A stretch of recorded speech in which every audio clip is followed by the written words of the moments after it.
le mois d'août. Du coup, je pense que ce mois-ci, je vais refaire comme j'avais fait au mois d'avril, c'est-à-dire prendre des jeux DS, 3DS et GameCube qui me manquent pour la collection. Alors, il y en aura beaucoup moins que le mois d'avril, hein, parce que là, j'arrive au bout des jeux que j'ai trouvé qui m'intéressent. Là, je crois que j'en ai 11 sur DS et GameCube, peut-être 12 sur GameCube, je sais plus. Et, euh, et je crois 4, 5 ou 6 sur 3DS. Donc, non, 8 sur 3DS, c'est ça. Donc, bon, que ça sera moins que le mois d'avril. Du coup, on a les Tony Hawk. J'ai le Pro Skater 4 que j'ai vu à 11 €, le Pro Skater 3 et le Underground à 13 et le American West, je sais pas quoi, à 14. En vrai, pourquoi pas? C'est toujours sympathique, les Tony Hawk. Ils ont l'air assez stylés. Bon, c'est des jeux que j'aimerais pas mettre plus de 15 balles, donc allez, on va dire 20 grand maximum pour être large. Donc en vrai, ça me paraît bien. Billy Hatcher, 24 €, je l'ai vu, ça me paraît bien. Je mets maximum, de toute façon, dans cette sélection, 30 € pour le jeu. Voilà. On a aussi Looney Tunes, un jeu de plateforme à 20 balles. Voilà, enfin je l'ai vu, autant que sur eBay ça peut changer. Attention. Euh, j'ai le Sega Soccer Slam, pareil, je l'ai vu à 20 €. C'est un jeu de foot avec les personnages de Sega. Sûrement pour faire un contre à Mario Football, je suppose. Voilà.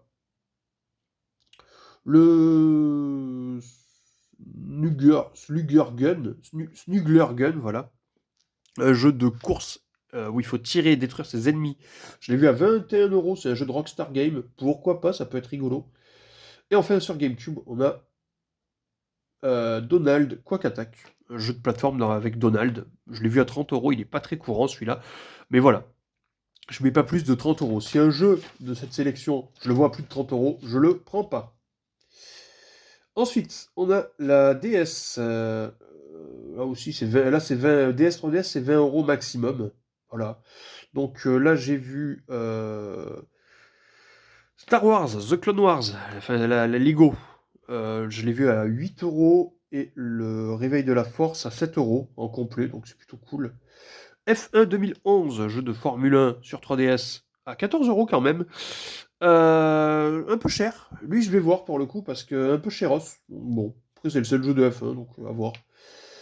Le Mario Sport, c'est-à-dire Mario Sport Ultimate, il y a 5 sports dedans. Donc lui, je l'ai vu à 13 € en loose. Bon, voilà, pourquoi pas. Pokémon Rumble, enfin Super Pokémon Rumble que j'ai vu à 14 en loose, donc je prends. Et le Driver 3D et le Star Fox 64 que j'ai vu aussi en loose, les deux à 10 €. Voilà. Bon, Star Fox, j'ai envie de tester. En vrai, c'est un test. 10 €, je me dis, ça reste OK pour un test. Voilà. Sur Switch, je fais pareil. Donc bon, pourquoi pas. Et sur DS, non, pardon, excusez-moi, il y a aussi le Rayman Origins, qui est le seul qui me manque de la série. J'aime beaucoup Rayman, donc en vrai, je prends. Et ensuite, pour la DS, on a Star Fox Command, sorti sur DS, 9 € en 12. OK. Need for Speed Nitro, c'est le seul qui me manque, à 8 €. Voilà, aussi, c'est OK. Sims Racing, je l'ai vu à 6 € en loose. C'est bien, c'est très bien, voilà. Harry Potter, j'ai vu les Reliques de la Mort partie 1, je l'ai vu à 5 € en loose. Voilà, pour compléter ma collection Harry Potter. Yoshi Touch and Go, une curiosité de la DS, il faut le faire avec le stylet. Du coup, c'est assez sympa, je pense. Je l'ai vu à 12 € en loose. Donc, oui, oui, oui. Je mets pas plus de 15 € je pense, sur celui-là. Les Jewel Master, là j'ai Rome 2, Egypte et Persia, c'est le même vendeur qui vend le tout. Il les vend pour Rome et Égypte à 12 € et Rome 2 à 13 € et Persia à 15 €. Donc je peux voir en vrai avec le vendeur s'il les a toujours pas vendus. S'il peut pas me faire un petit prix de l'eau, mais bon, c'est en août, il y a le temps. Donc ça peut être très sympathique.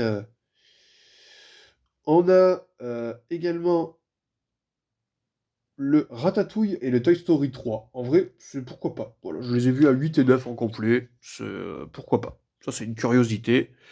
Je suis pas trop, style Disney en vrai à la base, mais ça peut être sympa, ça peut changer un peu. Je me dis: «Ah, tester».